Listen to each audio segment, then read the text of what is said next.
Okay, can you hear me now? I can hear you now, yeah. I can hear you. Oh, Great. incredible. Wonderful. Fantastic. I'm not having any luck with a camera. That's all right.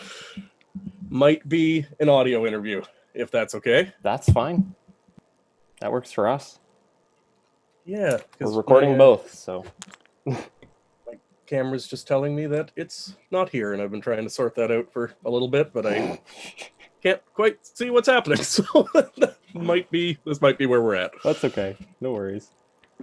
So, today we're joined by Andrew Gaunce, one of this year's performers for the 2020 Fundy Fringe Festival, and I'll be asking them some questions about their coming performance. So, first off, when did you start doing your own shows? It's been a couple of years now. I guess I did Something Wrong for the first time in Halifax. Well, technically at the Dark Crop Festival here in Ontario, but the first time at a Fringe was Halifax Fringe 2018. So I would have, got started around then. And was there any draw towards doing that? Was that just something you felt like doing? Was it something it had always kind of been like a seed in the back of my head that I wanted to do a solo show and I wanted to put horror on stage and things like that. And I don't know, at that point, my excuse had always been not getting into fringes, but I always only applied for the Toronto Fringe. Okay. So it was always like, well, I'm going to write this show when I get in, but if you only apply at Toronto, then you're not very likely to get in most of the time. Right. So I was talking to a friend of mine who does quite a bit of fringe touring and had that conversation with her, and she's just like, no, apply to everything, write your show. So that was a big part of getting that together. And I don't know, it was just always kind of something I wanted to do, and then I got out of my own way and did it. I'm glad it worked out. So far so good. Yeah. So I know what the name of your show is for this coming year, but for anyone who doesn't know, would you mind explaining your upcoming show this year? Absolutely. So this show is another solo horror piece. It's called Like Butter in a Dog's Mouth. It's a bit more of a folktale. It's hard to talk about horror without spoiling things, but just the general idea of it is a man decides to walk away from his life and finds a new life out in the woods, kind of, and finds some things he might not want to find, and finds what may or may not be his salvation in the form of a mysterious dog. Interesting. So I hope so. What drew you more towards like the single story format? Because I'm familiar with your show from last year, where it was like a collection of small stories, all in one larger piece. So what drew you towards making this like more focused or like central idea based performance? A couple of things, I guess. One of the big ones is with Something Wrong. Like, Something Wrong is just me on stage telling stories that are mostly true. But that's a big part of it, is playing with what is and isn't necessarily true. So it gets exhausting to talk about it, because I'm always kind of, even when I'm marketing or talking about the show with friends or whatever, I'm always kind of having to play a version of myself. Who's not necessarily entirely myself. So I wanted to do something explicitly fictional, and as I started playing with that, the storyline for this kind of came into my head, I suppose. That's interesting. Also, there's a story about a dog in Something Wrong, and that's the only comment that I get after Something Wrong, is like, that story ends a little bit ambiguously. So after doing my other show, I remember it now. People just come up to me like, what happened to the dog? Tell me more about the dog. So I'm like, well, I guess I got to write a dog show now. I remember taking some people to see that show, and that was their question for me afterwards. That's everybody's first question. Nope, me neither. Have there been any changes recently or like impacts to your show based on the pandemic happening right now? Yes and no, I would say. I'm trying real hard to keep that element out of it, but it sneaks its way in. Like, I'm writing about a guy who kind of, isolated himself from the world for his own reasons. So there's some crossover there. And also, like, as much as I am not writing something specifically autobiographical this time, like, you can't not write yourself. And, obviously my life's been pretty majorly affected by all the pandemic stuff. So bleeding its way into the show, but I'm trying to curb it as much as I can. Yeah, and that was my next question. Do you find that has helped in any way with the production of this? Personally, maybe, probably not, but maybe.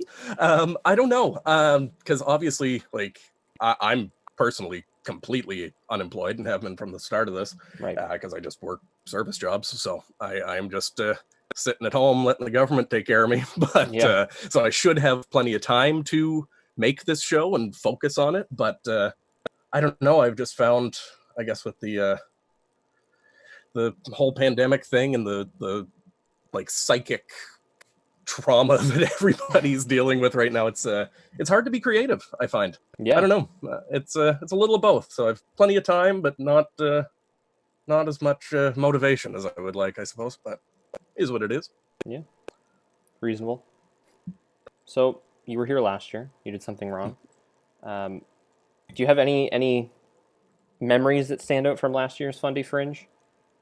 Oh man, so many. I had a friggin' blast last year. Not to put you on the spot, but finding out where that painting came from. That was not my doing. That was a stranger on the internet. Still, you spearheaded it. I went to talk to some strangers on the internet too, and they never helped me. So much appreciated, because that was a many years of mystery. So that's a highlight for sure. Over the next few hours, we'll be taking over this Instagram feed, telling some scary stories, looking at some spooky St. John stuff, talking to some other artists, and just having a good spooky time. I hope you enjoy. To start things off, let's check in with an old friend of mine. This painting has always hung outside of my childhood bedroom. This was one of the first things I would see when I woke up in the morning, and one of the last things I would see before going to bed at night, so no wonder I turned out the way I did. Just seeing all the shows and meeting so many cool people and just having a good time. Like, I just love the whole Fringe atmosphere, and it's so much fun at Fundy. And it's, as much as I'm Toronto based now, like, St. John's always going to be home, so it's nice to be able to go home and do my stuff. Right. So I think we've already touched on how your show is primarily different from last year's show, but like both in subject matter and like focus. But this was a question back when we were like mentioning doing interviews. I had thought about this. Are you interested at all in interacting with like new digital formats for theater? I'm very interested. I don't know in what capacity yet, but I think there's a lot of potential. Like, I haven't done much to adapt this show to anything digital. Yeah, it's in format. Basically still just me telling stories. The content and the specifics are a lot different, but realistically, It's still just a dude on stage telling you stuff. So yeah, I think there's a lot of potential, especially in horror theater. Like Aberrant, we're thinking about trying to do something big for the Halloween season. It's still kind of up in the air whether it's going to happen or not, just with life being what it is and all of that. But I think it's the double-edged sword for me, because I think digital theater has a tendency to take away from the things that I love so much about theater, like being right with somebody and like having that collective experience in the same space at the same time and the same breath and all that. But I think there are ways to adapt that, and I think a lot of people are doing it in really, really interesting ways. And I don't know, I wish it wasn't essential right now, but I think people are making the most of it, and I'm excited to see, what comes out of it, Yeah. I was primarily interested in seeing what you would potentially do with it, given that you do horror-based performances. Yeah, we've got some ideas. I'm not incorporating anything into my Fringe show for this year, but hopefully Ghostlight, that's our big Halloween show. Hopefully that gets around 3 this year, and we'll be playing with it a little in that. We've got some cool thoughts floating around about that, but like I say, it's just life being what it is. It may or may not get off the ground, but fingers crossed. That's all I have for you. Is there anything you wanna plug? Not really. I mean, go see as many Fringe shows as you can. Go see them in person. Go see them online. Support the Fringe, and like, be good to each other. Wear masks. Wash your hands. I guess that's about it for me. Cool.